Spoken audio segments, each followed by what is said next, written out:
দর্শক আমন্ত্রণ যমুনা টেলিভিশনের ইলেকশন স্পেশাল ব্যালট বাক্সে আপনাদের সাথে আছি আমি নুসরাত বৃষ্টি। সকাল 7:30টায় প্রচার প্রচারণা শেষ হয়েছে, অনেকে বাড়ি ফিরছেন ভোট দেবেন বলে, আর মাঝে মাত্র একটা দিনের অপেক্ষা। বাংলাদেশের এই ঐতিহাসিক ইভেন্টের ম্যারাথন কভারেজ থাকবে যমুনা টেলিভিশনের পর্দায়। আমার সাথে থাকছেন আমার আরো 3জন সহকর্মী। একদম বাম থেকে পরিচয় করিয়ে দিচ্ছে আছেন তিতুমির। ধন্যবাদ বৃষ্টি। শীতে ঠান্ডার দাপট আর গরমে হাঁসফাঁস, কিন্তু বাংলার শস্য ভাণ্ডার উত্তরাঞ্চলের, যা এখন রংপুর এবং রাজশাহী বিভাগে বিভক্ত, এই দুই বিভাগের ভোটের সব খবর জানাবো আপনাদের। একদিকে নদী, অন্যদিকে বঙ্গোপসাগরের কোল ঘেঁষা সুন্দরবন, ভয়ঙ্কর সুন্দর রয়্যাল বেঙ্গল টাইগারের আবাস।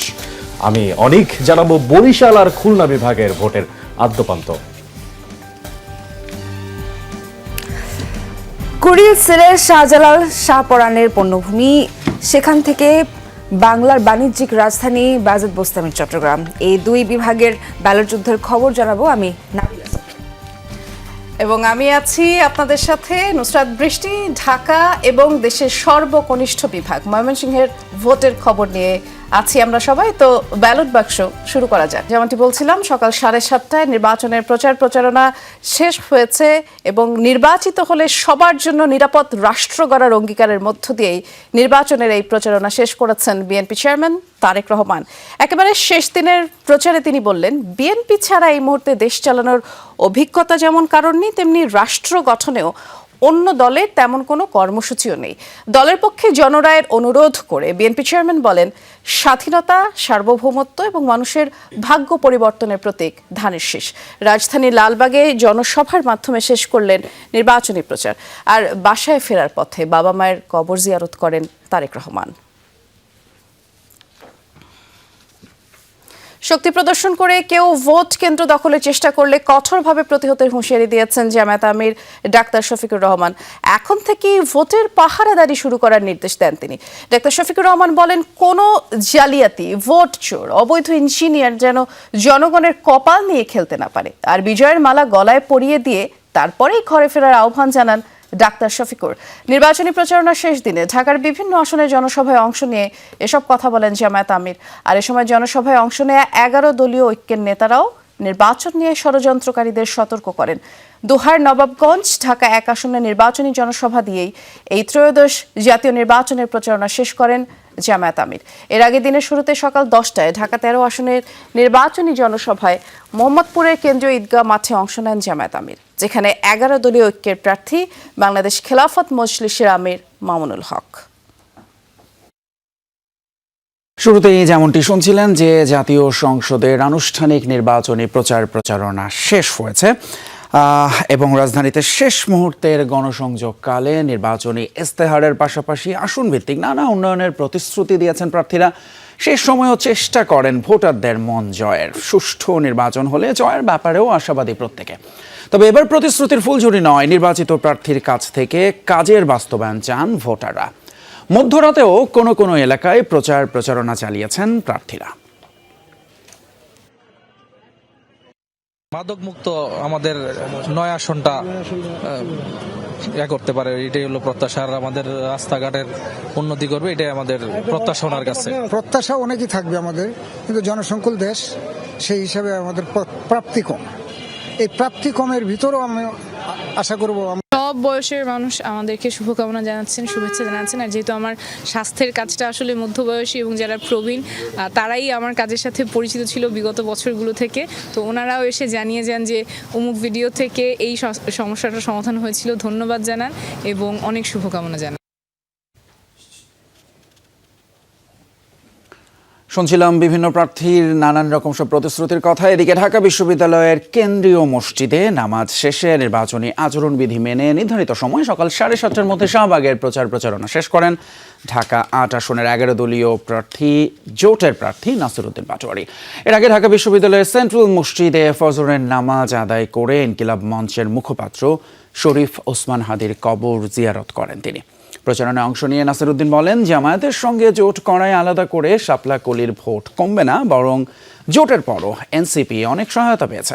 জানান, জামায়াত চাঁদাবাজি, সন্ত্রাসীর সঙ্গে যুক্ত নয় বলেই তাদের সাথে জোটে গিয়েছে এনসিপি একসাথে ইনসাফের পক্ষে ঢাকা আটে কাজ করতে চান বলেও জানান আলোচিত এই প্রার্থী। আমরা ন্যায় ইনসাফের একটি সমাজ গড়তে চাই এবং আমরা দুর্নীতি থেকে মুক্ত থাকতে চাই, চাঁদাবাজি সন্ত্রাস থেকে মুক্ত থেকে আপনাদের সেবা করতে চাই। আপনাদের সেবার জন্য আপনার সন্তানকে আপনি ভোট দিবেন, যাতে আমরা ঢাকা ৮ আসনে একটা ইনসাফের রাজত্ব কায়েম করতে পারি এবং নতুন বাংলাদেশ গঠন করতে পারি। আর মাত্র 2 দিন পরে ভোট এবং এখন অর্থাৎ আজ থেকে শুরু হয়েছে 3 দিনের যেই ছুটি, সরকারি ছুটি, এবং এজন্য অনেকেই রাজধানী ছাড়তে শুরু করেছেন। আমরা একটু সেই খোঁজ খবর জানবার চেষ্টা করব। সহকর্মী হুমায়ুন রশিদ আমাদের জন্য অপেক্ষা করছেন। হুমায়ুন, অফিসে আসার পথে যেমনটা দেখলাম যে রাস্তায় মানুষের প্রচুর চাপ এবং অনেকেই বাড়ি যাচ্ছেন ভোট দিবেন বলে। ঘরমুখী মানুষের খবরাখবর তো আপনি রাখছেন নিশ্চয়ই, কথা হয়েছে কিনা তাদের সাথে, রাস্তায় চাপ কেমন দেখছেন সেটিও জানতে চাই। কিন্তু আপনি দেখতে পাচ্ছেন যে রাস্তায় আন্তনগরীয় যে বাসগুলো রয়েছে সেগুলোর কিন্তু একটু অভাব রয়েছে। রাস্তায় অনেক মানুষ দাঁড়িয়ে রয়েছেন, তারা অনেকক্ষণ ধরে দাঁড়িয়েও বাস পাচ্ছেন না, কেননা মানুষ যেহেতু ঢাকা যাচ্ছে তাই দূরপাল্লার যে বাসগুলো রয়েছে সেগুলোর একটি চাহিদা বাড়ছে এবং আমরা জানি যে সেই চাহিদা অনুযায়ী কিন্তু অনেক আন্তনগরীয় যে লোকাল বাসগুলো থাকে সেগুলো দূরপাল্লার সার্ভিস দিয়ে থাকে। এর ফলে যেটি হয়েছে সেটি হচ্ছে যে নগরে বা শহরের মধ্যে বাসের একটি অভাব দেখা দিয়েছে, যানবাহনের একটি অভাব দেখা দিয়েছে। তাই মানুষজন যাদের কিনা আজকেও কাজের জন্য বের হতে হচ্ছে তাদের অনেকেই বাস পাচ্ছেন না, 10-15 মিনিট ধরে দাঁড়িয়ে রয়েছেন। তারা বলছেন যে বাস আছে কিন্তু সেটি চাহিদার তুলনায়, সেটি কাজের তুলনায় অনেক কম। এই কম কারণে যখন বাস আসছে সেটি এত ভরে আসছে, এত পরিমাণ মানুষ নিয়ে আসছে যে সেখানে আসলে খুব বেশি সংকলন হচ্ছে না, অনেক বেশি মানুষ উঠতে পারছে না। এর ফলে যেটি হচ্ছে যে গন্তব্যে পৌঁছাতে অনেকেই পায়ে হেঁটে আগাতে হচ্ছে, অনেকেই অতিরিক্ত টাকা খরচ করে, বাড়তি টাকা খরচ করে বাইক কিংবা সিএনজি দিয়ে যেতে হচ্ছে, কেননা যানবাহনের সংখ্যা কম। এই অতিরিক্ত খরচটা নিয়ে নগরবাসীর মধ্যে এক ধরনের ক্ষোভ বিরাজ করছে। তারা বলছেন যে নিরাপত্তার স্বার্থে বা নির্বাচনকে ঘিরে নিষেধাজ্ঞাকে কেন্দ্র করে যানবাহন সীমিত হতেই পারে, কিন্তু সেই ক্ষেত্রে বিকল্প সরকারি বাস বা বিআরটিসির যে বাস কিংবা বিকল্প কোনো একটি পন্থা আসলে রাখা উচিত ছিল। বৃষ্টি, আপনি জানেন যে নির্বাচন ঘিরে আজকে রাত 12টার পর থেকে অর্থাৎ 11, 12 এবং 13 তারিখ 72 ঘন্টার জন্য কিন্তু সব ধরনের বাইক চলাচল বন্ধ হয়ে যাবে। পাশাপাশি 12 ও 13 তারিখ ক্যাব, ট্যাক্সি এবং ট্রাকের উপরও কিন্তু চলাচলের নিষেধাজ্ঞা রয়েছে। শুধুমাত্র গণমাধ্যম কর্মী, বিদেশগামী মানুষজন, এছাড়া পোলিং অফিসাররা তারা তাদের কার্ড এবং স্টিকার দেখিয়ে তারা চলাচল করতে পারবেন। সুতরাং এই সময়টায় কিন্তু বিধিনিষেধ রয়েছে। আপাতত আমরা দেখতে পাচ্ছি যে বাস চলছে কিন্তু বাসের অবস্থা কম থাকায় নগরবাসী কিন্তু ভোগান্তিটা পড়ছেন, তাদের পায়ে হেঁটে অনেক দূর যেতে হচ্ছে। তাই তারা আশা করছেন যে যদি বিআরটিসি বাস বাড়ানো যেত, যদি বিকল্প কোনো একটি সুবিধা করা যেত তাহলে তাদের জন্য একটু সুবিধা হতো। আমরা দেখতে অনেকক্ষণ ধরে এখানে দাঁড়িয়ে আছি, প্রায় 15-20 মিনিট ধরে, কিন্তু এখান থেকে বিআরটিসির একটি বাসও যায়নি এবং লোকাল বাস যে কয়েকটি গিয়েছে, রাইডা কিংবা যারা গিয়েছেন সেই বাসগুলোতেও কিন্তু মানুষ একদম দাবি করে একদম শেষে আসছে। তাই যারা কিনা নারী রয়েছেন, যারা কিনা বৃদ্ধ রয়েছেন, তাদের জন্য সেই বাসে ওঠা তো কঠিন। এছাড়া এমনিতেও যারা কিনা একটু ইয়ং বা তরুণ, তাদের জন্য হঠাৎ করে দৌড়ে বাসে উঠতে হচ্ছে, এক ধরনের রিস্ক, এক ধরনের ঝুঁকি নিয়ে। তো এই জিনিসটার তারা একটু সমাধান চাচ্ছেন। তারা বলছেন যে এরকম ভোগান্তি আসলে কাম্য ছিল না, এই বিষয়ে তারা বলছেন। এছাড়া আপনি জানেন যে যখন কিনা বাসের বা যানবাহনের সংখ্যাটি কমে যায় তখন কিন্তু অন্য যে ইয়েগুলো আছে, পরিবহনগুলো আছে, সেগুলো চাহিদা বেড়ে যায় এবং সেখান থেকে যেটি হচ্ছে যে সিএনজি এবং বাইক তারা কিন্তু এক ধরনের বাড়তি ভাড়া আদায় করছেন, কেননা তাদের উপর আসলে তাদের চাহিদাটা বেড়ে গিয়েছে এবং মানুষজনের কাছে আর কোনো ধরনের অপশন নেই। বৃষ্টি, নগরবাসী আসলে এই ধরনের ভোগান্তি কোনো দিক থেকেই কাম্য করেন না। তারা বলছেন যে বিকল্প একটি ব্যবস্থা থাকলে ভালো হবে। আমরা শুনছিলাম আপনার মাধ্যমে, আপনি থাকুন, আমরা পরবর্তীতে আবারও জানবার চেষ্টা করব। যানবাহন সংকটের একটি কথা বারবার বলছিলেন হুমায়ুন। এই মুহূর্তের আপডেট জানানোর জন্য ধন্যবাদ জানাচ্ছি আপনাকে। আমরা যেমনটি দেখছিলাম যে ঢাকা ছাড়তে শুরু করেছে মানুষ, যানবাহনের একটি সংকট তো রয়েছে, অনেকেই পায়ে হেঁটে রওনা দিচ্ছেন। আমরা একটু ঢাকা দক্ষিণের ভোটের প্রস্তুতি সম্পর্কে জানবার চেষ্টা করব, অর্থাৎ সার্বিক পরিস্থিতি কেমন সেটি জানানোর জন্য আমাদের সহকর্মী শাকিল হাসান অপেক্ষা করছেন আমাদের জন্য। শাকিল, গতকাল থেকে যেমনটি দেখছিলাম অর্থাৎ একেবারে শেষ দিনের প্রচারণায় জমজমাট তুঙ্গে হাড্ডাহাড্ডি লড়াইয়ের একটি আভাস আমরা পেয়েছিলাম। আজ সকাল 7:30টায় আনুষ্ঠানিকভাবে প্রচারণা শেষ হলো।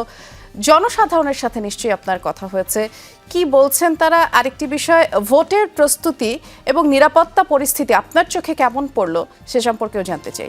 প্রথমে একটু বলে নেই যে সাধারণ মানুষ কি ভাবছেন এই ত্রয়োদশ জাতীয় সংসদ এবং গণভোট নিয়ে। সেটি হচ্ছে, আমি গতকাল সাধারণ মানুষের সঙ্গে শুধু কথা বলেছি উত্তরের 4টি আসনে, এবং সেখানে সাধারণ মানুষ বলতে একদম প্রান্তিক জনগোষ্ঠী, একদম তৃণমূল পর্যায়ের নিম্নবিত্ত, খেটে খাওয়া মধ্যবিত্ত এই শ্রেণীর সঙ্গেও আমি কথা বলেছি। একটি বিষয় হচ্ছে, সেটি কিন্তু নির্বাচনে কিন্তু সাধারণ মানুষের মধ্যে আলোচনা আছে। এখন অনেকেই খুব উৎসাহ দেখাচ্ছেন, তারা অনেকদিন পর ভোট দিতে কেন্দ্রে যাবেন, সেটি নিয়ে তাদের মধ্যে এক ধরনের উদ্দীপনা কাজ করছে। আবার অনেকের মধ্যে খানিকটা আতঙ্ক কাজ করছে, এমন কিছু মানুষ আমরা পেয়েছি। তবে গড় হিসেবে যদি বলা হয়, বেশিরভাগ মানুষের মধ্যে নির্বাচনটি নিয়ে এক ধরনের উৎসাহ এবং আগ্রহ কাজ করছে, কারণ তারা অনেকদিন পর ভোটটি দিতে চান এবং তারা তাদের যে নাগরিক অধিকার, গণতান্ত্রিক অধিকার, সেটি প্রয়োগের যেহেতু একটি সুযোগ পেয়েছেন, সেটি তারা করার চেষ্টা করবেন। অর্থাৎ মানুষের মধ্যে নির্বাচন নিয়ে আগ্রহ আছে। আর পরের যে বিষয় সেটি হচ্ছে, যেহেতু নির্বাচনী প্রচার আজকে ভোরবেলা শেষ হয়েছে, গতকাল দিনটা ছিল প্রার্থীদের জন্য, তার এজেন্ট সমর্থকদের জন্য সর্বশেষ দিন এবং রাত, এবং কালকে সারা দিন সবগুলো প্রার্থীরা, বিশেষ করে রাজধানীর যে 17-18টি আসন রয়েছে সবগুলোতে তারা বড় বড় মিছিল করেছেন, এবং রাত 11টা-12টার দিকেও আমি দেখেছি যে গলিগুলোতে ভোটাররা, তাদের সমর্থকরা ভোটারদের কাছে ভোট চেয়েছেন, ভোট প্রার্থনা করেছেন, উঠান বৈঠক করেছেন, গণসংযোগ করেছেন। অর্থাৎ প্রার্থীরা শেষ মুহূর্ত পর্যন্ত কিন্তু ভোটারদের দ্বারে দ্বারে পৌঁছানোর চেষ্টা করেছেন, তাদের কাছে বক্তব্য পৌঁছানোর চেষ্টা করেছেন, তাদের অঙ্গীকার প্রতিশ্রুতি দেওয়ার চেষ্টা করেছেন, এবং সামগ্রিকভাবে ভোটারদের আস্থায় আনার চেষ্টা করেছেন প্রার্থীরা, এবং সব দলের প্রার্থীরাই কম বেশি সেটা করার চেষ্টা করেছেন। তবে যেহেতু আজকে ভোট থেকে নির্বাচনী প্রচার অভিযান, ভোটের আগের দিন অর্থাৎ একদম ভোট গ্রহণের আগ পর্যন্ত কোনো ধরনের প্রচারণা করা যাবে না, কোনো ধরনের গণসংযোগ, সভা সমাবেশ কিচ্ছু করা যাবে না। তাহলে এই সময়টা প্রার্থীরা কী করবেন? একটি প্রশ্ন সামনে আসে, সেটি হচ্ছে এই যে সময়টা, অর্থাৎ আজকে ভোট থেকে একদম নির্বাচনের দিন ভোর পর্যন্ত প্রার্থীরা আসলে করবেন, তারা অভ্যন্তরীণভাবে বৈঠক করতে পারবেন, তারা নির্বাচনী কলা কৌশল তৈরি করতে পারবেন, তাদের নির্বাচনী যে এজেন্ট রয়েছেন তার সঙ্গে তারা সলা পরামর্শ করতে পারবেন, তার দলের নেতাদের সঙ্গে ঘরোয়াভাবে বৈঠক করতে পারবেন। এছাড়া বৃহৎ পরিসরে কোনো ধরনের বৈঠক, কোনো ধরনের সভা করা যাবে না, এটি নির্বাচনী আচরণবিধিতে স্পষ্ট করে বলা আছে। এমনকি এখন নতুন করে কোনো ধরনের প্রচার অভিযান, সেটি অনলাইন বা অফলাইন যেভাবেই হোক, যেমন ধরুন আমার পেছনে অনেক ব্যানার দেখতে পাচ্ছেন, এই ব্যানারও কিন্তু নতুন করে কোনো প্রার্থী স্থাপন করতে পারবেন না, এটি আচরণবিধির অফলাইনে এখন আর কোনো ধরনের প্রচারণা চালানো সম্ভব নয়, অনলাইনেও নয়, সেটি জানাবার চেষ্টা করছিল শাকিল। অনেক ধন্যবাদ। আমরা পরবর্তীতে আবারও আপনার কাছে ফিরবো, তখন আরও খবর দর্শকদের জানানোর চেষ্টা করব। আমরা যেমনটি দেখছিলাম, আমরা ভোটের প্রচারণা শেষে ভোটের প্রস্তুতি সম্পর্কে জানাচ্ছিলাম আপনাদের। প্রচার, গণসংযোগ শেষে এবার ভোটের প্রস্তুতি, আর এই প্রস্তুতি নিয়ে বিস্তারিত জানানোর জন্য আমাদের সঙ্গে সাতক্ষীরা থেকে যোগ দেবেন রিয়াজ রায়হান। রিয়াজ, প্রাচীন অঞ্চলে আসলে এই সাতক্ষীরা অঞ্চল অর্থাৎ খুলনার অঞ্চলটা কিন্তু একটা খুব গুরুত্বপূর্ণ ভূমিকা ছিল, যেটি এখনও আছে। তো জানতে চাই, ভোটারদেরও নিশ্চয়ই বিভিন্ন ধরনের চাওয়া পাওয়া আছে, প্রার্থীরা আর কর্মসূচি পালন করতে পারবেন না। তো এই সময়কার সেখানকার অবস্থা কি, এবং প্রচারণার সবশেষ তথ্যপাত্য সেখানকার ভোটারদের মনে কতটুকু জায়গা করতে পারলো প্রার্থীরা, সে বিষয়টা জানতে চাই আপনার মাধ্যমে। যে সাতক্ষীরা একেবারে বাংলাদেশের দক্ষিণের যেই জেলাটি, সেই জেলার পরেই আসলে আর স্থলসীমা নেই, অর্থাৎ এরপরে বঙ্গোপসাগর, তারপর ভারত সীমান্ত। এই যে একবার সীমান্তবর্তী জেলা সাতক্ষীরা, এখানে মোট 4টি আসন রয়েছে। সেই 4টি আসনে এবার 20 জন, বিভিন্ন প্রতীকী 20 জন প্রার্থী প্রতিদ্বন্দ্বিতা করছেন। তবে মূলত যে প্রতিদ্বন্দ্বিতা গড়ে উঠেছে সেখানে শুধুমাত্র 4টি আসনেই 1, 2, 3, 4 এবং প্রত্যেকটি আসনেই 2টি জোট, বড় যে 2টি জোট রয়েছে, বিএনপি নেতৃত্বাধীন একটি জোট এবং জামাতের নেতৃত্বাধীন যে 11 দলীয় জোট, এই 2টি জোটের মধ্যেই তাদের যে মূলত মূল প্রতিদ্বন্দ্বিতা গড়ে উঠেছে। আর এখানে প্রায় ভোটার সংখ্যা কিন্তু কম নয়। ওই যদিও উপকূল, সুন্দরবন উপকূলের জেলাটি, এখানে ভোটার সংখ্যা হচ্ছে প্রায় 18,32,000-এর বেশি। তো এই যে বিপুল সংখ্যক ভোটার আসলে তাদের নানা ধরনের চাহিদা চাওয়া পাওয়া রয়েছে। আমরা সাতক্ষীরা থেকে আসলে এখন যেখানে রয়েছে কালীগঞ্জ, তারপরেই শ্যামনগর, এবং শ্যামনগর হচ্ছে আসলে দেশের সবচেয়ে বড় উপজেলা যে বলা হয়।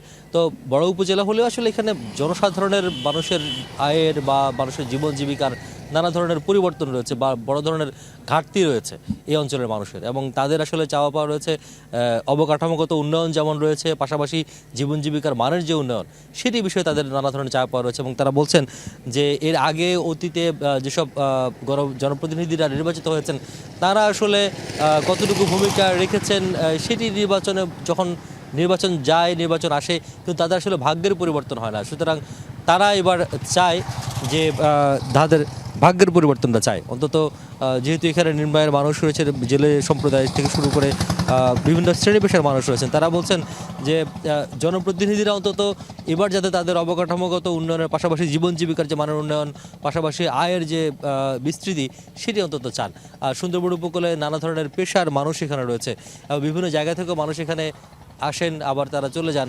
তো সব মিলিয়ে আমরা এখন পর্যন্ত যেটি দেখেছি যে এই সাতক্ষীরা অঞ্চল যেহেতু একটি গুরুত্বপূর্ণ এলাকা, বিশেষ করে সুন্দরবন বিভাগের মধ্যে, এখন পর্যন্ত বড় ধরনের কোনো সংঘাত সহিংসতার ঘটনা ঘটেনি। প্রচারণা যতক্ষণ চলেছিল সেই 21 দিন প্রচারণার কোনো ধরনের সংঘাত সংঘর্ষের খবর আমাদের কাছে নেই বা কেউ বলতেও আসলে তথ্য দিতে পারেনি।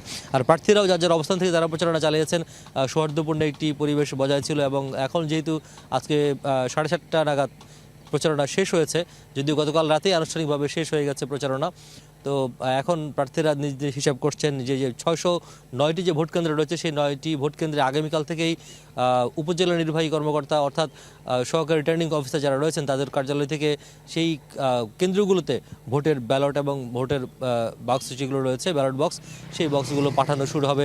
পাশাপাশি এই উপজেলায় প্রায় 6 শতাধিক সেনাবাহিনীর সদস্য, 2000-এর মতো পুলিশ এবং আনসার বিটিপি রয়েছেন, বিজিবি থাকবেন। তো সব কিছু মিলিয়ে একটি স্বস্তির অবস্থা বিরাজ করছে এখন পর্যন্ত। তো আশা করছেন আগামী যে 48 ঘন্টা সময় এখন পর্যন্ত রয়েছে বা তার হয়তো কম রয়েছে, এই সময়টি যেভাবে আগে নির্বিঘ্নে চলেছিল সেভাবে স্বস্তির কাটবে। এবং রিয়াজ, সাতক্ষীরা থেকে আপনি যেমনটা জানাচ্ছিলেন, আসলে সাতক্ষীরা আসনের সংখ্যার যদি কথা বলি তাহলে 4টি আসন সাতক্ষীরা অঞ্চলে আছে। তিতুমীর, আপনার কাছে একটু যেতে চাই, বরিশাল এবং খুলনা যেমন নদীমাতৃক একটা দেশের অন্যতম প্রতীক হয়ে থাকে, তার পাশাপাশি রাজশাহী কিন্তু আমের জন্য বেশ বিখ্যাত, এবং ভোটের অঞ্চলে এই যে আমেজটা সেটা কি সুস্বাদু হয় নাকি হয় তিক্ত, জানতে চাই। প্রথমত ভোট তো অবশ্যই বাংলাদেশে সবসময় সুস্বাদু জিনিস, উৎসব। ভোটের আগে পর অনেক রকম ঘটনা ঘটে, কিন্তু তারপরও আজকে আপনারা সবাই এই জিনিসটা বোধহয় দেখেছেন, অফিসে আসার পথে প্রচুর মানুষ, তারা পরিবহন পাচ্ছেন না, অনেকে নিজেদের কাজে যেরকম বাইরে বেরোচ্ছেন, অনেকে বাড়িতে ফিরছেন কারণ ভোট দিতে যাবেন। উৎসবের কথা বলছেন, ঘুরতে যাওয়ার কথা যদি বলি বা টুরিস্ট স্পট হিসেবে যদি বলি, সিলেট আর চট্টগ্রাম দুইটাই কিন্তু খুব ফেমাস। এখন টুরিস্টের জন্য না হলো, এখন কিন্তু পুরো জায়গা জুড়ে উৎসবের একটা আমেজ চলছে। ভোট মানেই উৎসব, এবং ভোট উৎসব এটি আসলে চলতে থাকে তফসিল ঘোষণার পর থেকে, এবং যতই দিন ঘনিয়ে আসে ততই দেখি যে এই উৎসবের আমেজ আরো বেশি ছড়িয়ে পড়ে। এবং তবে এখন কিন্তু একটা থমথমে পরিবেশ, না, থমথমে পরিবেশ এখনো বলা যাচ্ছে না, কারণ আইন শৃঙ্খলা বাহিনী তৎপর আছে। 10 লাখের বেশি আইন শৃঙ্খলা বাহিনীর সদস্য এখন পর্যন্ত মোতায়েন করা হয়েছে, যার মধ্যে পুলিশ সদস্য রয়েছে 1.5 লাখের বেশি। আপনি যেমনটি জানেন যে নির্বাচনের আগে পরে মিলিয়ে মোট 7 দিন কিন্তু আইন শৃঙ্খলা বাহিনী দায়িত্ব পালন করবেন। তো সেক্ষেত্রে বলাই চলে যে আমরা একদম নির্বিঘ্নে যাতে সবাই ভোট দিতে পারে সেই নিরাপত্তা নিশ্চিত করা হচ্ছে প্রশাসনের পক্ষ থেকে। তবে কাল এবং পরশু আগামী 2 দিন দেখার অপেক্ষা রয়েছে। আমরা সবাই কিন্তু প্রত্যাশা করতেই পারি একটি উৎসব মুখর এবং সুষ্ঠু নির্বাচন অনুষ্ঠিত হবে, এবং সেই নির্বাচনে ভোটের পরিবেশ আসলে কেমন সেটি জানবার চেষ্টা করব আরও একবার। যেমনটি কিছুক্ষণ আগে জানাচ্ছিলাম যে এই ভোট উপলক্ষে ঢাকা ছাড়তে শুরু করেছে মানুষ, টানা 3 দিনের যেহেতু ছুটি, আমরা আরও একবার বাড়ি ফেরা মানুষের খবর জানবার চেষ্টা করছি। আমাদের সহকর্মী তানভীর সিদ্দিক টিপু অপেক্ষা করছেন আমাদের জন্য। আপনি একদম সকাল থেকেই টিপু বেশ কিছু জায়গায় ঘুরেছেন, দেখেছেন যে ঘরমুখী মানুষ ঢাকা ছাড়তে শুরু করেছে, অনেকেই ভোট দেবার জন্য নিজেদের এলাকায় যাচ্ছেন। তাদের সাথে নিশ্চয়ই কথা হয়েছে আপনার, কি বলছেন তারা? পরিবহন সংকটের কথা শুনছিলাম সকাল থেকে, সেই সংকট আপনার চোখে কতটা পড়লো তাও জানতে চাই। আপনি দেখতেই পাচ্ছেন রাস্তাঘাট এখন প্রায় ফাঁকাই বলা চলে, এবং যারা প্রার্থী ছিলেন বিভিন্ন রাজনৈতিক দলের কর্মী সমর্থকরা, তারা যারা প্রার্থী ছিলেন, একই সাথে স্বতন্ত্র প্রার্থী ছিলেন, তাদের কর্মী সমর্থকরা সবাই বলা যায় যে এক প্রকার ক্লান্তই হয়ে পড়েছেন এই মুহূর্তে।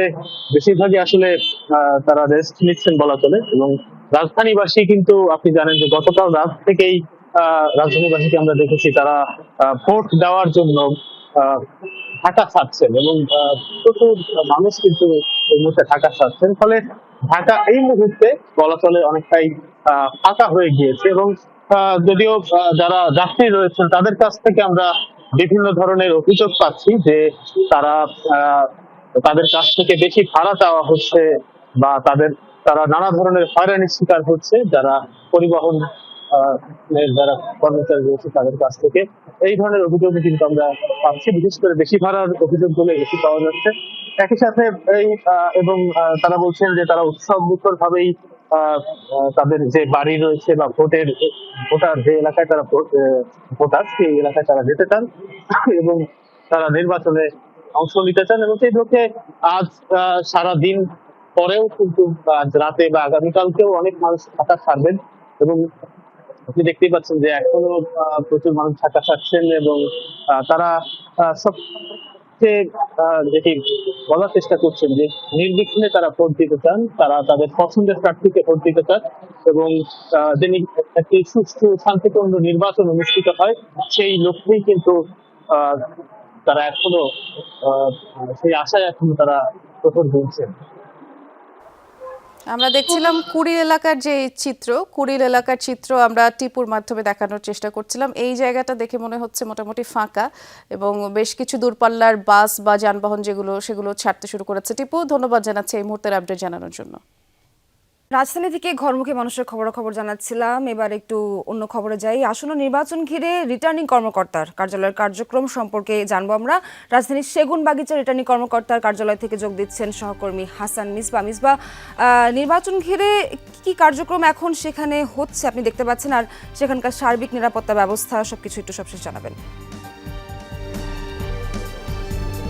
নির্বাচনের আর মাত্র একদিন বাকি, অর্থাৎ কালকের পরের দিনেই ভোট। সেই দৃষ্টিকোণ থেকে রিটার্নিং কর্মকর্তার অফিসে দাপ্তরিক কিছু কাজকর্ম চলছে, কিন্তু সেখানে বড় ধরনের কোনো কার্যক্রম এই মুহূর্তে নেই। ভোটের দিন বিকেলবেলা ফলাফলগুলো যখন আসবে তখন এখান থেকে মূলত সেগুলো ঘোষণা করা হবে। মহানগরীর 13টি আসনের ফলাফল এই রিটার্নিং কর্মকর্তার কার্যালয় থেকে জানা যাবে। সার্বিকভাবে সব ধরনের প্রস্তুতি শেষ হয়েছে। আগামীকালকে কিছু জায়গায় ব্যালট বক্স পাঠানো হবে। আর যিনি রিটার্নিং কর্মকর্তা আছেন তিনি এই মুহূর্তে কার্যালয়ে নেই, তিনি ফরিদপুরে গেছেন। ফরিদপুর অঞ্চলের 5টি জেলাকে নিয়ে তিনি সেখানে বৈঠক করবেন। স্বরাষ্ট্র উপদেষ্টাও সেখানে যোগ দেবার কথা। অর্থাৎ ফরিদপুরের কিছু কেন্দ্র ঝুঁকিপূর্ণ থাকবার কারণে সার্বিকভাবে সেই এলাকার নিরাপত্তা, ভোট কেন্দ্রের পরিস্থিতি সব মিলিয়ে পুরো বিষয়টিকে দেখভাল করার জন্য মূলত তিনি গেছেন। এবং ফরিদপুর এলাকার ঝুঁকিপূর্ণ ভোট কেন্দ্রের বিষয়ে কী ধরনের ব্যবস্থা নেওয়া যায় এবং সরকার কি পদক্ষেপ নেবে সেই সার্বিক বিষয়গুলো নিয়ে সেখানে মূলত আজকে একটি বৈঠক অনুষ্ঠিত হবে। আর এর পাশাপাশি সারা বাংলাদেশে আমরা দেখছি যে ভোটের সব ধরনের প্রস্তুতি শেষ। অর্থাৎ কয়েকদিন আগেও অনেকে জিজ্ঞেস করতেন যে ভোট আসলে কি হবে, সে ভোট আসলে এসে গেছে। পরশুদিন ভোট হতে যাচ্ছে। ভোটের সব ধরনের প্রস্তুতি শেষ। সারা বাংলাদেশে 42,779 ভোট কেন্দ্র প্রস্তুত। এর মধ্যে ঝুঁকিপূর্ণ হিসেবে 8,000-এর বেশি কেন্দ্রকে চিহ্নিত করা হয়েছে। তার মধ্যে একটি বড় অংশ কিন্তু ঢাকাতেও আছে। ফলে ঢাকার ভোট কেন্দ্রগুলোর নিরাপত্তা, কিভাবে এই ভোট কেন্দ্রগুলোতে মানুষ নির্বিঘ্নে আসতে পারে, সার্বিকভাবে প্রশাসন সবশেষ প্রস্তুতি নিচ্ছে। সোহার, মিসবাহ জানাচ্ছিলেন গুরুত্বপূর্ণ যে কেন্দ্রগুলো আছে সেগুলোর জন্য কিন্তু নিরাপত্তা ব্যবস্থা তৎপর রয়েছে, সে ব্যবস্থাও নেওয়া হয়েছে। ধন্যবাদ আপনাকে। দর্শক, আমরা এবার একটু ঢাকার বাইরে চট্টগ্রামের খবরাখবর জানাবো সহকর্মী জোবায়েদ ইবনে শাহাদাতের মাধ্যমে। জোবায়েদ, কেমন দেখছেন সেখানকার নিরাপত্তা ব্যবস্থা, সার্বিক পরিস্থিতি?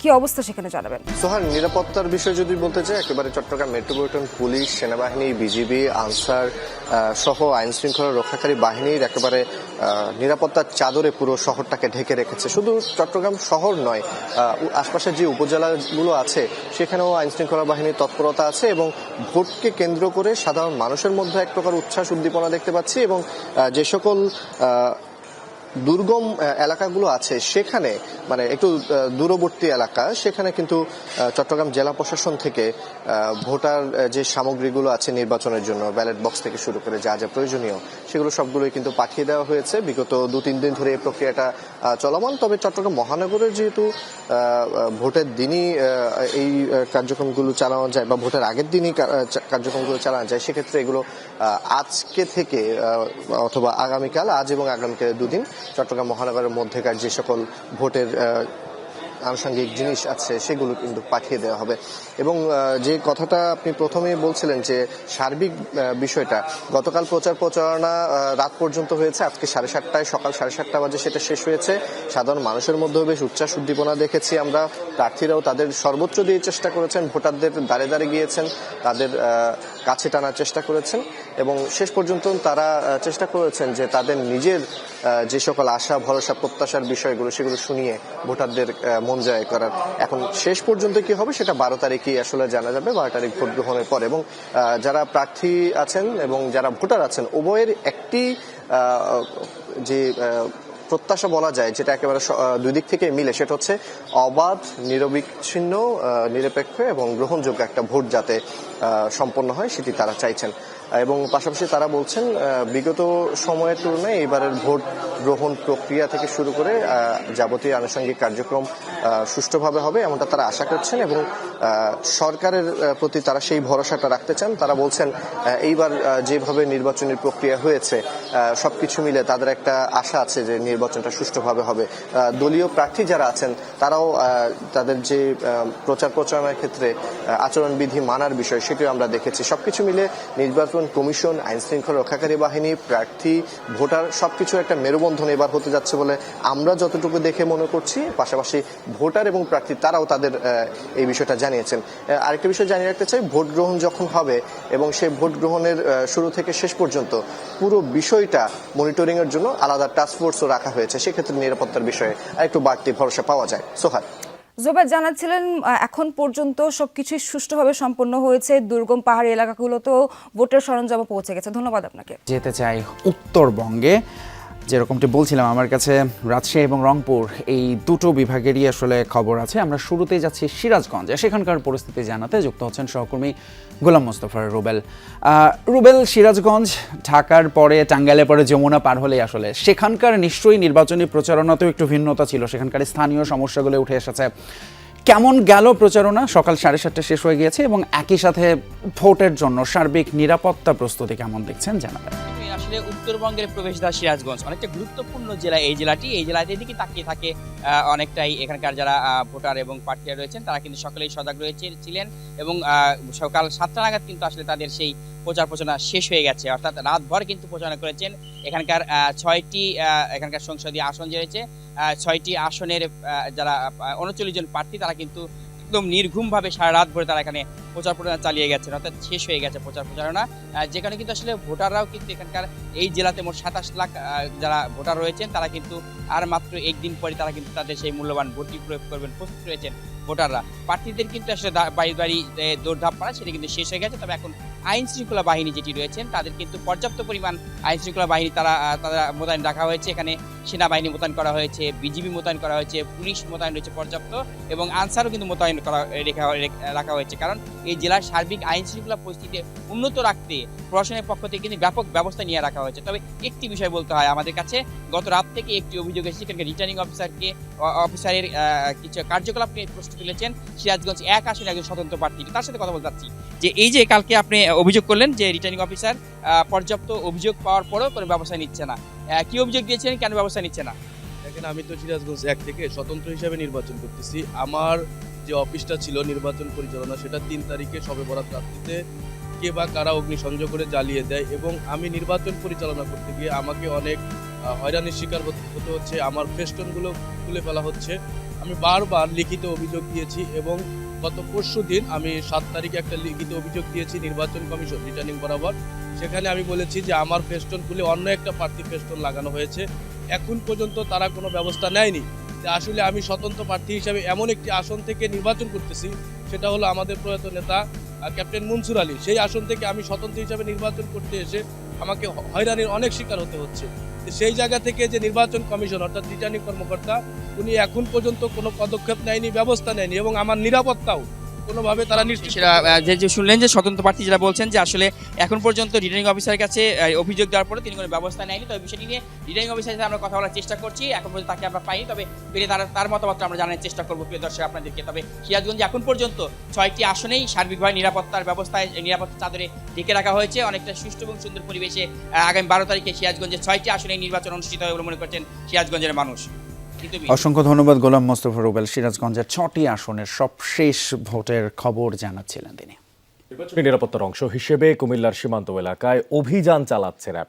উদ্ধার করা হয়েছে বিভিন্ন দেশীয় অস্ত্র। আর এই বিষয়ে আরও তথ্যপাত্র জানানোর জন্য আমাদের সঙ্গে যুক্ত আছেন সহকর্মী খোকন চৌধুরী। খোকন, অভিযানে কি কি অস্ত্র পাওয়া গেল তার বিস্তারিত তথ্যপাত্র আপনার মাধ্যমে জানতে চাই। অনেক আপনি জানেন যে আর একদিন বাদে কিন্তু ত্রয়োদশ জাতীয় সংসদ নির্বাচনকে আসলে নিশ্চিত নিরাপত্তা রাখার জন্য কিন্তু আইন শৃঙ্খলা বাহিনী বেশ তৎপর রয়েছে মাঠে। এরই সূত্র ধরে কিন্তু আসলে যে র্যাবের অভিযান সেটি কিন্তু আসলে তারা গোয়েন্দা তথ্যের ভিত্তিতেই কিন্তু গোপন সংবাদের ভিত্তিতে গভীর রাত অর্থাৎ রাত 3টা থেকে কিন্তু তাদের যে অস্ত্র উদ্ধার অভিযান চলছে। এখানে কিন্তু একেবারে আমার পাশেই কিন্তু একেবারে ভারতের সীমান্ত এবং এখানেই কিন্তু বেশ কিছু ধারণা করা হচ্ছে বিদেশি পিস্তল কিংবা দেশি পিস্তল বা দেশীয় অস্ত্র বেশ কিছু উদ্ধার করা হয়েছে এবং আরও উদ্ধারের জন্য এখানে কিন্তু একটি পুকুর রয়েছে ছোট, সেখানে কিন্তু সেচ কার্যক্রম চলছে। তো এই বিষয়ে আসলে জানার জন্য র্যাব 11-র যে কোম্পানি CPC 2 কোম্পানি কমান্ডার রয়েছেন আমাদের সঙ্গে সাদমান ইবনে আলম, আমরা তার কাছেই জানতে চাইব আসলে আপনাদের এই কিসের তথ্যের ভিত্তিতে এবং কি কি অস্ত্র উদ্ধার করেছেন। আমরা গোপন সংবাদের ভিত্তিতে জানতে পেরেছি যে রোডের আশেপাশেই একটি জোড়া পুকুরের এখানে কিছু দেশীয় অস্ত্র থাকতে পারে যেগুলো নাশকতার জন্য ব্যবহার হতে পারে। তারপর আমি মাঝরাত থেকে আমার সার্ভেলেন্স বৃদ্ধি করেছি, এরপর দিনের প্রথম আলোতে আমি আমার অপারেশন শুরু করেছি। যেহেতু পুকুর আমি প্রথমে ছোট যেটি ছিল এটি সেচ করে বড় বস্তা পাওয়ার পরে আমি কনফার্ম হয়েছি যে নিউজটি অথেন্টিক।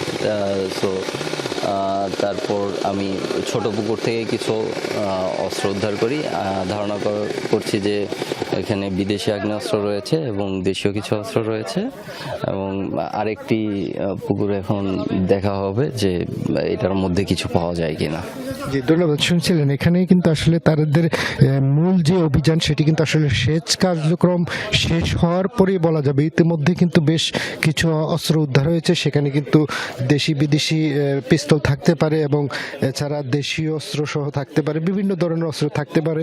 আরও অস্ত্র সন্ধানে কিন্তু এখানে পাশাপাশি দুটো ছোট পুকুর রয়েছে, সেগুলো সেচ কার্যক্রম চলছে। এরপরে কিন্তু আসলে বিস্তারিত জানা যাবে আসলে কি পরিমাণ এখানে অস্ত্র রয়েছে বা উদ্ধার হয়েছে। অনেক কুমিল্লা থেকে উদ্ধার করা হয়েছে বিপুল সংখ্যক অস্ত্র, আর সেই বিষয়ে সবশেষ আমাদের কাছ থেকে সেখানকার সহকর্মী জানাচ্ছিলেন বিস্তারিত। কিছুক্ষণ আগে আমরা দেখলাম কুমিল্লার সীমান্ত দিয়ে অস্ত্র প্রবেশ করানো হয়েছে, যেটি কিছুক্ষণ আগে র্যাব উদ্ধারও করেছে। নির্বাচনের ঠিক একদিন আগে এ ধরনের ঘটনা ঘটলো। আমরা একটু সারা দেশে নির্বাচনের যে পরিস্থিতি সেটি তো জানানোর চেষ্টা করছিলাম। আমরা জামালপুরে যেতে চাই, কারণ সেখানে 5টি আসন রয়েছে জামালপুরে এবং আমাদের সহকর্মী আমাদের জন্য অপেক্ষা করছেন সাগর ফরাজি। একটু দেখে আসতে চাই নির্বাচনের আগে এই জামালপুরের যে আসনগুলো আছে সেখানকার কি চিত্র সাগরের চোখে ধরা পড়ছে। সাগর, আমরা যেমনটি বললাম যে প্রচারণা শেষ হয়ে গেলে যেহেতু আর একদিন বাকি থাকে মাঝখানে, অর্থাৎ কালকের সময়টা বাকি আছে, শেষ সময়ে কোনো ধরনের বিশৃঙ্খলা আপনার চোখে পড়েছে কিনা? আরেকটি বিষয়, এই এলাকায় কতগুলো ঝুঁকিপূর্ণ কেন্দ্র বা অতিরিক্ত গুরুত্বপূর্ণ কেন্দ্র আছে সেটি জানাবেন, কারণ অতিরিক্ত গুরুত্বপূর্ণ যে কেন্দ্রগুলো আছে সেগুলো তো আগে থেকেই যে নিরাপত্তা সরঞ্জাম কিংবা নির্বাচন সংশ্লিষ্ট যে সকল সরঞ্জাম সেটি তো আগেই পাঠানো হয়েছে। সবশেষ কি আপডেট আছে এই বিষয়ে একটু বিস্তারিত করে জানান। দেখুন বৃষ্টি, জামালপুর 7টি উপজেলা নিয়ে গঠিত। এই 7টি উপজেলায় বিশেষ করে 5টি আসন এখানে সংসদীয় আসন। তো আমরা দেখেছি এখানেও কিন্তু সীমান্ত রয়েছে। তবে আইন শৃঙ্খলা বাহিনীর পক্ষ থেকে যে বিষয়টি এখন পর্যন্ত জানানো হয়েছে যে তারা খুবই তৎপর রয়েছেন, বিশেষ করে সীমান্ত এলাকার জন্য আরও বেশি তৎপর। আর নির্বাচন যে এই যে দীর্ঘ সময় প্রচার প্রচারণা হলো, এর মধ্যে প্রার্থীরা নানা প্রতিশ্রুতি দিয়েছেন, ভোটারও নানা কথা বলেছেন, তবে এখন পর্যন্ত তেমন কোনো বিশৃঙ্খলা আমাদের চোখে পড়েনি। বিশেষ করে যে বিষয়গুলো হয়ে থাকে নির্বাচন সময়কালে, অভিযোগ পাল্টা অভিযোগ কিছুটা হয়েছে, কিন্তু এর বেশি কিছু হয়নি। আমি যদি আইন শৃঙ্খলার ব্যবস্থা পুরোপুরি যদি আপনাকে জানাতে চাই যে যে বিষয়টি আমাদেরকে জেলা প্রশাসনের পক্ষ থেকে জানা হয়েছে, রিটার্নিং কর্মকর্তার পক্ষ থেকে জানানো হয়েছে, এখন পর্যন্ত ঝুঁকিপূর্ণ কেন্দ্র 334টি, অর্থাৎ জেলায় যে 623টি কেন্দ্র রয়েছে এর মধ্যে অর্ধেকেরই বেশি ঝুঁকিপূর্ণ। এই ঝুঁকিপূর্ণ কেন্দ্রগুলোর জন্য যে ব্যবস্থা গ্রহণ করা হয়েছে, মূলত সিসিটিভি ক্যামেরা প্রত্যেকটি কেন্দ্র দেওয়া হয়েছে, পাশাপাশি যেখানে যে কেন্দ্রগুলো আরও অধিক ঝুঁকিপূর্ণ মনে হচ্ছে সেখানে পুলিশের যে উপস্থিতি সেটি বাড়ানো হয়েছে। আর একটি বিষয় আমরা লক্ষ্য করেছি, আবার বডি অন ক্যামেরাও কিন্তু দেওয়া হয়েছে। সব মিলে যদি বলতে চাই সার্বিকভাবে কিন্তু বেশ নিরাপত্তা দেওয়া হয়েছে, এবং পাশাপাশি সেনাবাহিনী, বিজিবি এবং আনসার সদস্যরাও মাঠে থাকবে। আইন শৃঙ্খলা বাহিনীর সদস্যরা তৎপর থাকবে, সেটি আমরা শুরু থেকেই জানাচ্ছিলাম। অনেক ধন্যবাদ। সাভারের আশুলিয়ায় যাত্রীদের কাছ থেকে অতিরিক্ত বাস ভাড়া আদায়ের অভিযোগে নবীনগর চন্দ্রা মহাসড়ক অবরোধ করেছেন পোশাক শ্রমিক এবং ঘরমুখো যাত্রীরা। সকাল 8টার দিকে আশুলিয়ার বাইপাইল এলাকায় এই অবরোধ শুরু হয়। এতে করে সাধারণ মানুষ পড়েছেন চরম ভোগান্তিতে। অবরোধকারীরা জানান, আসন্ন জাতীয় নির্বাচনে ভোট দেওয়ার জন্য শ্রমিকরা কাজ শেষ করে নিজ নিজ গ্রামের বাড়িতে ফিরতে শুরু করেছেন। আর এই সুযোগে বাস চালক হেলপাররা যাত্রীদের কাছ থেকে দ্বিগুণ এবং তারও বেশি ভাড়া আদায় করছেন। অবিলম্বে অতিরিক্ত ভাড়া আদায় বন্ধ করে ন্যায্য ভাড়া কার্যকরের দাবি তারা জানিয়েছেন। আমরা দেখলাম আশুলিয়ার যে চিত্র, সকাল থেকে যেমনটি দেখছিলেন তিতুমির, যে ঘরমুখো মানুষের ভিড় বাড়বে। এটি আসলে ঈদের সময় হয় যে বাসের ভাড়া অতিরিক্ত আদায় করা হয়। এখন একটি ভোটের টাইম এবং সেটি 5 বছর 4 বছর পরে হয়। এই সময়ে ভাড়া আদায় করা নৈরাজ্যই বটে, এবং বলাই চলে যে আইন শৃঙ্খলা বাহিনীর সদস্য যারা আছেন তারা নিশ্চয়ই বিষয়টি দেখবেন। কোনো সন্দেহ নেই, এবং এটা খুবই দুঃখজনক এবং একই সঙ্গে পরিচিত চিত্র বাংলাদেশে। আপনি ঈদের সময়ের কথা বলেছেন, বাট আমাদের বোধহয় সবশেষ অভিজ্ঞতা আছে উত্তরে যে ট্র্যাজেডি ঘটলো, সেই সময় আমরা দেখেছি এখানে পানির দাম, পরিবহন হঠাৎ করে আকাশ ছুঁয়ে যায়, এবং এটা আসলে আমাদের মনে সবাইকে প্রশ্নের মধ্যে দাঁড় করে দেয়। আমরা ভোট দিচ্ছি, সামনে নির্বাচিত জনপ্রতিনিধি নির্বাচন করছি, বাট নিজেদের যে দায়িত্ব সেটাও বোধহয় নিজেদের জায়গা থেকে তিতুমির, আপনার কথার প্রসঙ্গ ধরেই বলছে, এই যেমন ধরুন রাজশাহী থেকে ঢাকা, তারপরে চট্টগ্রাম হয়ে বরিশাল, পুরো পথে প্রান্তরে কিন্তু ভোটের একটা আমেজ দেখা যাচ্ছে। অর্থাৎ ভোট বলতে কিন্তু আমাদের কাছে একটা উৎসব, এবং সবাই চাচ্ছে যার যার কেন্দ্রে যে ভোট দিতে, কিন্তু এটা আসলে সম্ভব হবে কিনা এটা একটা দেখার বিষয়। একদম। দর্শক, ব্যালট বাক্সে এই পর্যায়ে আসলে আমরা ভোট নিয়ে কথা বলতেই থাকবো, তবে এই ঘন্টার জন্য নিতে হচ্ছে একটা ছোট্ট বিরতি। সাথে থাকুন।